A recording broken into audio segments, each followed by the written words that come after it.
Hello, this is Sakina Abiza and welcome back to Campulse TV, the pulse of JNC. This is your anchor for the show, Geo Travels. This pandemic has brought in a lot of changes and many people have faced challenges from having online classes to employees losing their jobs.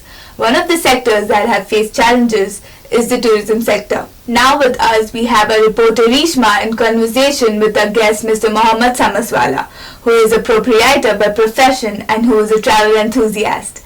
And we have a second guest, Shweta, who is a travel planner who curated itineraries for people, and she primarily focused on women's groups. With the travel taking a toll on her, she now makes a job as a content writer. Hello, this is Rishma Nanaya, and we have special guest present with us here today, Mohammed Samaswala. Let's welcome him. Hello, sir. It's a pleasure having you here. Thank you. Could you introduce yourself and describe yourself as a traveler? I'm basically a businessman to profession, and yes, I'm a traveler. I like to travel a lot. My hobbies are like playing cricket. I go to bike rides. As you have traveled to various destinations, what are your takeaways from those trips? Basically, every travel has a different story you have to take, and you have to be prepared for the unplanned. Yes. And you have to exceed your limits. And basically, nature is wild, so you have to accept it as it is. True, very true. What advice or tips you would like to share to the future travelers? Basically, you need to be fit. Fitness is the most important part. Then in traveling, in the trekking part, you need to carry proper food, nutrition, water. Water is the most important part. And basically, the journey is more important than the destination. So enjoy the journey too. Yes. While you're on a trek or something. Well said, sir. So what destinations you would like to tick off from your bucket list? Oh, there are many. I mean, like it's Himalaya treks, the Bhutan rides, the hiking in Himalaya hikes. Then it is like Kanyakumari to Kashmir bike ride. Yes. Like those, many more to come. Yes, and I hope that happens very soon. So thank you so much, sir, for being here and sharing your experience with us. And I'm sure it helped a lot of travelers too. So that was Mohammed Samaswala with us here. So now we have our second guest, Ms. Shweta, who is with us on a Zoom call. Let's welcome her. So what made you want to become a travel planner? It wasn't a conscious choice, as in or a planned decision. I have always planned for the family, the travel plans for the family or for my friends. I've been doing it for a very long time. I absolutely enjoy the process of researching, reading up about hotels, going through every review possible, and then, finding out cab operators and what is there to see, and going through TripAdvisor's forums. I would, if I wasn't clear with something, I would ask queries there. And, the whole process really excited me a lot.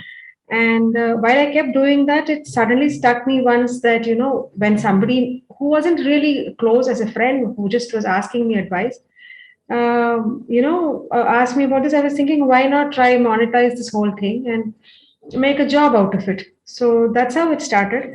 What made you start a travel organization for women, and what are the difficulties that you faced? So I don't entirely focus on women, though women make a big chunk of my customers, especially if I'm taking a company travel trips. The thing is that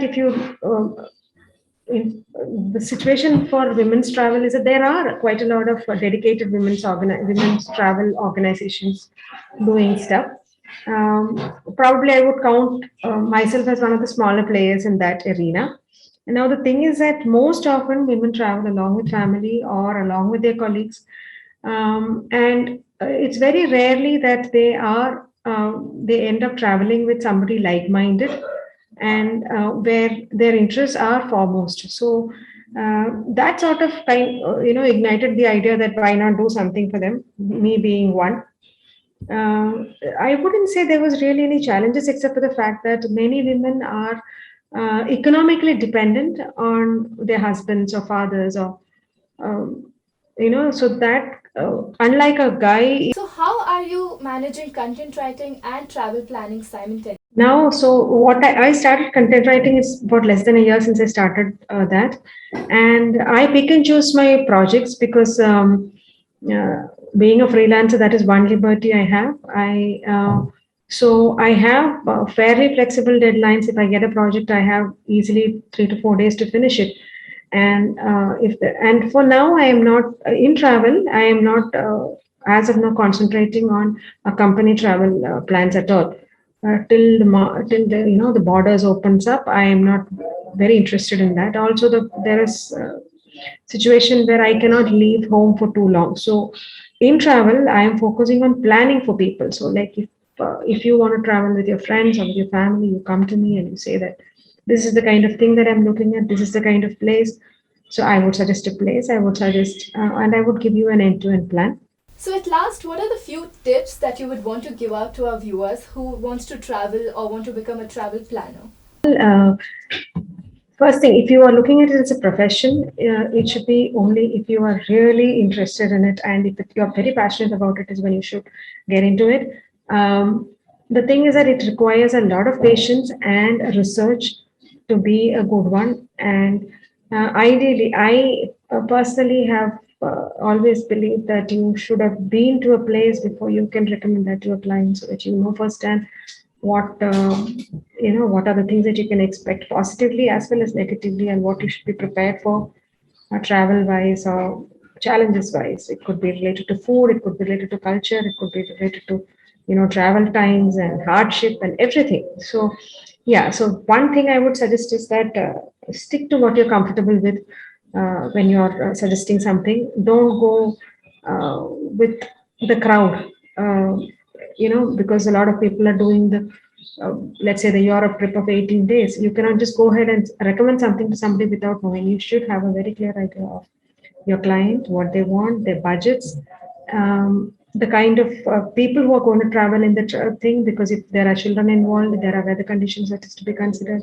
So you have to think of on behalf of the client who's traveling so that you give him the best or her the best experience. That's one part. Now, when it comes to traveling alone or traveling just for the experience of it, I would say that two very important things. One is that you have to research very well, even if it is your personal travel, so that you get the best of the deals.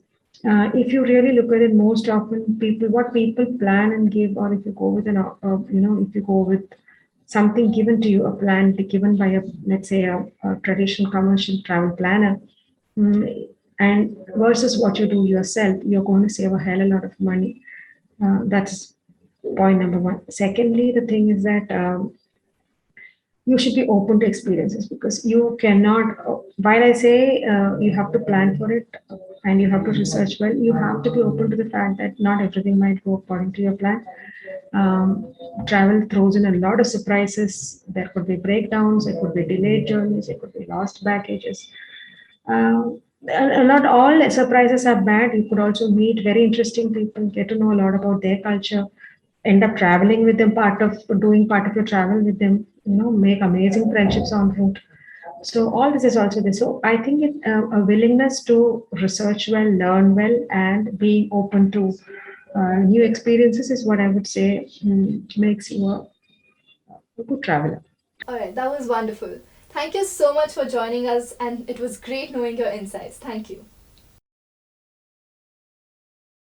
Prior to COVID 19, travel and tourism had grown to be the most significant sectors of the global economy.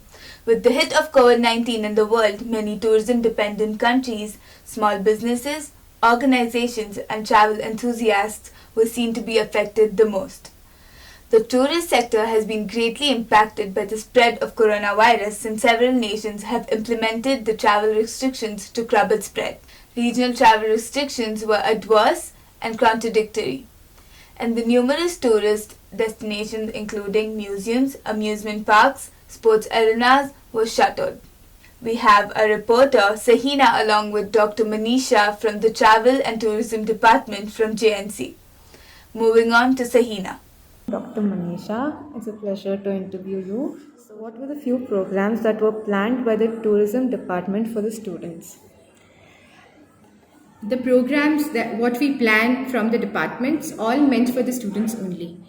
Okay, so we have been organizing national level tourism conferences. Okay, so we have already done three national level tourism conferences. We have done online international conference as well, including international panel meet, having all the tourism professionals, I mean major tourism professionals from the international sectors, and we discussed about implications of tourism, implications of COVID-19 pandemic on tourism.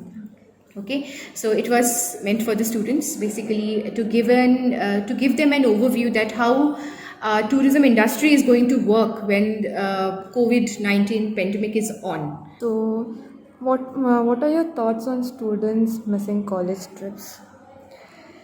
uh, Students missing college trips. Yes, actually, that is one important aspect that we look into over here presently. College trips organizing practically during the time of COVID is difficult. Okay, so we have. We are facing that one of the biggest issue presently. So what we are doing, we are organizing virtual trips actually. Okay, so we are having online virtual trips organized for the students community, so where in the form of webinars. So, how does virtual trips work, ma'am?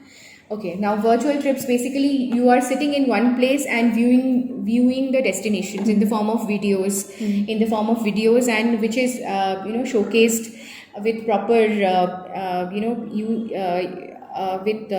what you say that with technical features, special technical features are applied over there.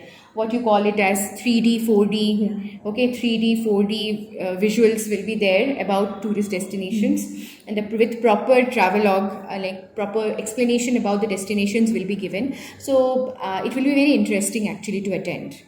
Okay, so as a tourist guide or tourist escort, there will be one individual speaker who will be giving proper explanation about the tourist destinations, how to visit, when to visit, what are the process that you follow to visit, transportation. So actually you feel that you are into a tourist destination. So that 3D 4D effect will be there in that destination. So such videos, such webinars also we are organizing as a part of our visual trips. Thank you so much, ma'am. It was really informative, and thank you so much for spending your time with me. Thank you. Thank you so much, ma'am. That's all for today, and we'll be back with some more news. Till then, be safe, wear mask, follow the COVID protocols, and have safe travels. This is your anchor, Sakina Beezer, with cameraman Jyotika signing off.